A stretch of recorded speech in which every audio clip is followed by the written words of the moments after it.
ओ गो रब्बुल आलमीन पाक परवरदिगारे आलम खालिके कायनात बंदा नवाजा আমি অসহায় দুঃখিনী কমজোর গরিব হালিমা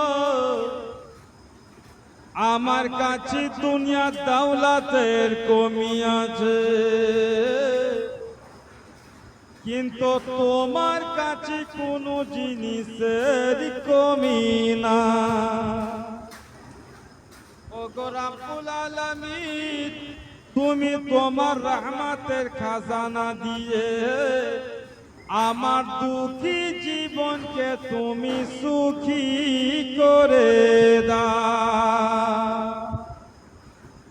এই রকম ভাবে হযরত মা হালিমাতুস সাদিয়া দোয়া করলেন মা হালিমাতুস সাদিয়া বলছেন আমি দোয়া করে নিজের বিছানাতে লম্বা হয়ে গেলাম হঠাৎ স্বপ্ন যুগে কে যেন আমাকে বলছে হালিমা তুমি দুঃখিনী আছো কমজোর আছো গরিব আছো নিজের জীবনকে তুমি সুখী করতে চাও বলে আল্লাহ কে এমন দুঃখী আছে যেই দুঃখীকে কোনো জায়গাতে সুখ পাওয়া যাবে তো সুখ নেওয়ার জন্য সেখানে যাবে না ও গো আমার আল্লাহ কোন জায়গায় গেলে সুখ পাওয়া যাবে যদি আমি জানতে পারি চলে যাব এবার হযরত মা হালিমাতুস সাদিয়া রাদিয়াল্লাহু তাআলা আনহা গায়বী আওয়াজে কে যেন বলছে হালিমা ও বান্দি হালিমা আজকে সকাল সকালে তোমার দেশ তাইফ নগর থেকে কিছু মহিলা বাচ্চা আনার জন্য মক্কা যাবে ও বান্দি হালিমা ওই মক্কা নগরে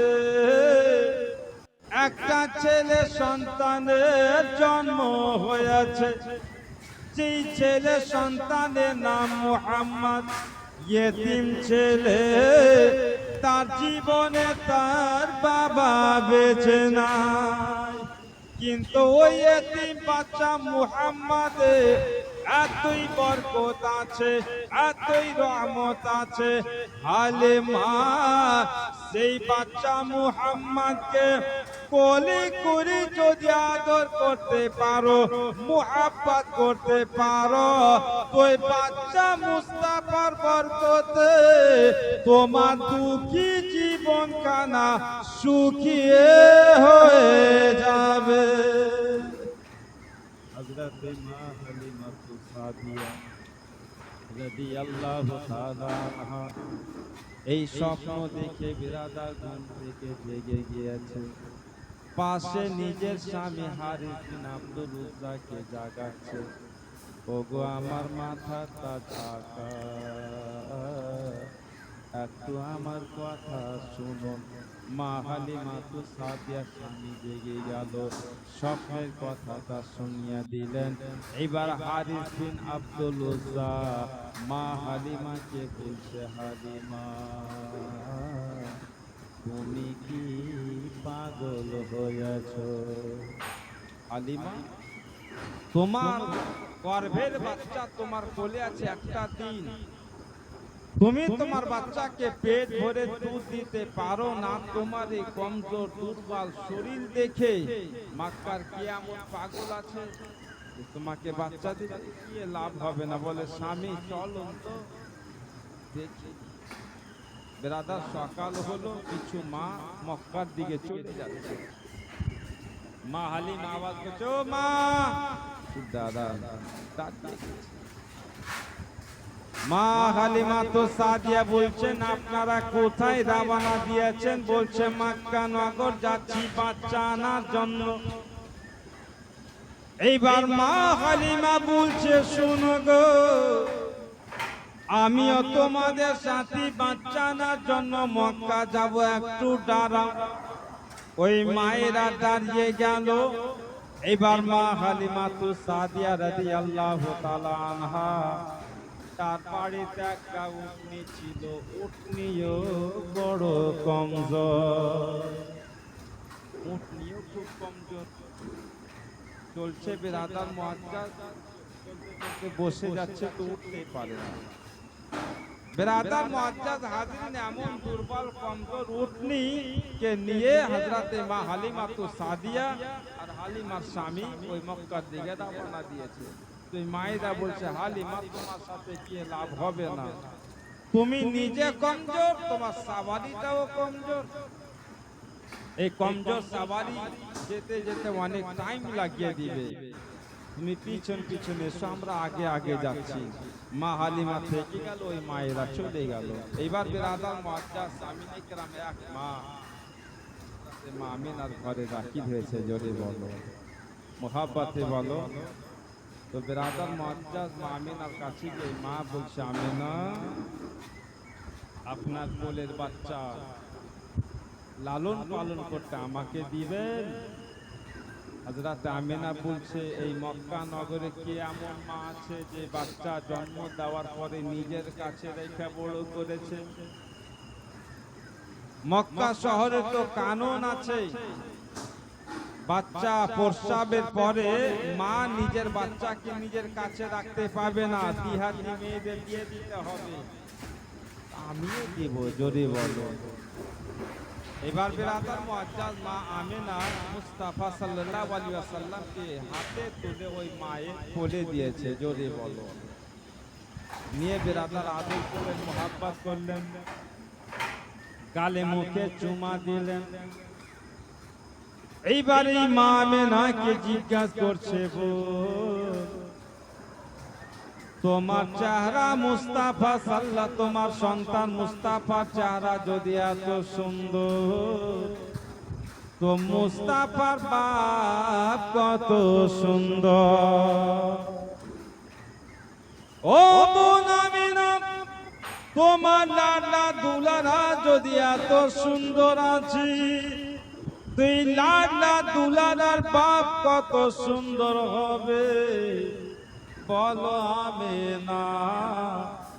এই মুস্তাফার আব্বা জান কোন শহরে কি কাজ করে? হযরতে মা আমিনা আর কোনো উত্তর করে না বন্ধু।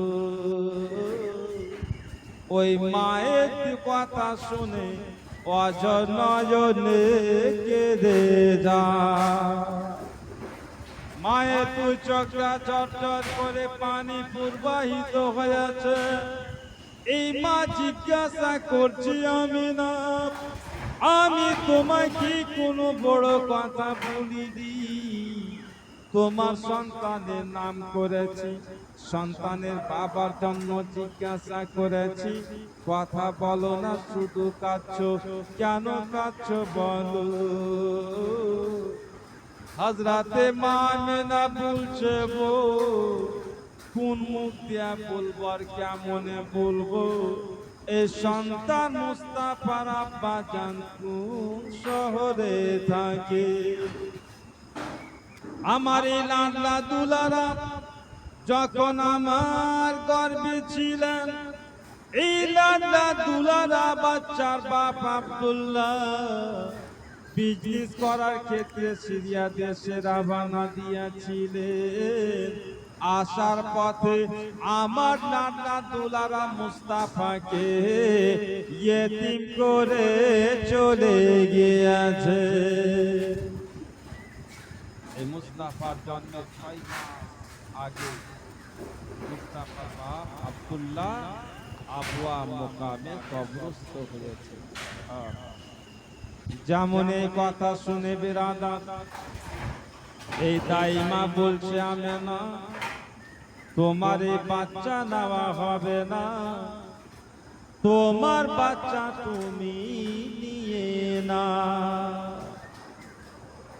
নবী মুস্তাফাকে মা আমিনা ফিরিয়ে নিলেন। এইবারই দাইমা ঘর থেকে বেরিয়ে গেল। বড় রাইস ধনীর বাচ্চা নিয়ে সেই মা যেন নিজের দেশে রওনা দিল।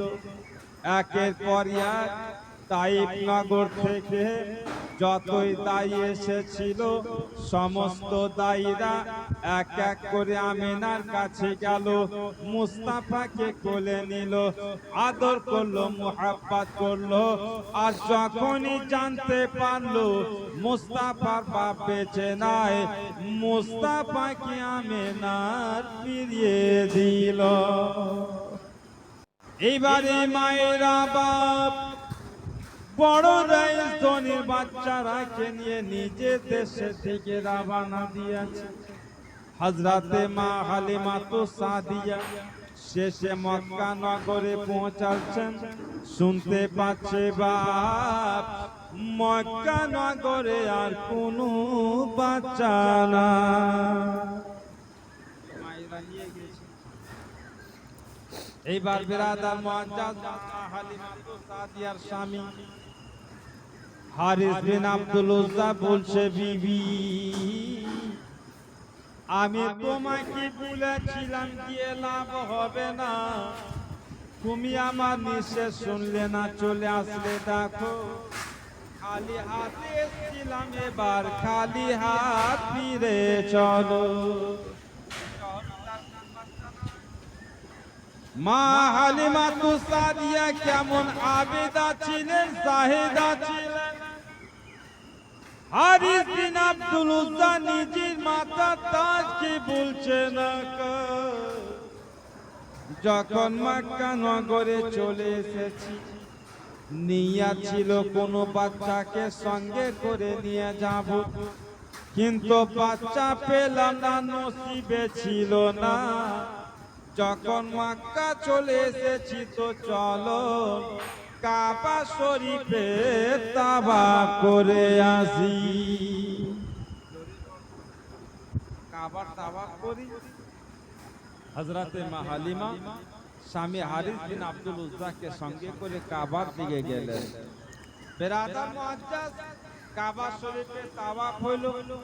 কাবা শরীফে তাওয়াফ করে মেন দুয়ারের সামনে মা হালিমা সাদিয়া কেঁদে কেঁদে আল্লাহর কাছে ফরিয়াদ করছে, আল্লাহ ও গো রব্বুল আলামিন, পাক পরওয়ারদিগারে আলম, বড় আশা নিয়ে এসেছিলাম, কিসমতের বড় আশা নিয়ে এসেছিলাম। বিরাদার মুআজ্জাজ সামিনে কেরাম হযরতে মা হালিমা সাদিয়া রাদিয়াল্লাহু তাআলা আনহা দোয়া করছেন, আল্লাহ বড় আশা নিয়ে এসেছিলাম যে মক্কা নগর হতে কোনো রাইস খারানার বাচ্চাকে পাবো, বাড়িতে রাখবো, লালন পালন করব, স্তনপান করাবো, তার কাছ থেকে কিছু পুরস্কার পাবো, তার পুরস্কার নিয়ে সুখী জীবনটাকে সুখী করব। আল্লাহ এইরকম দোয়া করছে। আজ আব্দুল মুত্তালিব মা হালিমা দোয়া শুনে নিলেন, জোরে বলো, মুহাব্বতে বলুন। এবার হযরতে খাজা আব্দুল মুত্তালিব পিছন থেকে মাইকে আওয়াজ দিচ্ছে, বেটি তুমি কে আছো, কোন দেশ থেকে এসেছো? মা হালিমা নিজে পরিচয় দিলেন। আব্দুল মুত্তালিব বলছে, বেটি তোমার নাম হালিমা? বলে হ্যাঁ। বলে সাদ বংশ থেকে রিশতা রাখছো? বলে হ্যাঁ। তাইফ নগরে বাড়ি? বলে হ্যাঁ। বলে বেটি রে, আমার ঘরে একটা ইতিম বাচ্চা আছে, যদি তোমাকে ভালো লাগে তো নিয়ে যা। জোরে বলুন। মা হালিমা বলছেন, চাচা আপনার বাড়িতে এতিম বাচ্চা আছে? বলে হ্যাঁ। নামটা মুহাম্মদ। যেমনই মুহাম্মদ নাম শুনেছে মা হালিমা সাদিয়া সিনাটা ভরে গেছে, জোরে বলো, মুহাব্বতে বলো।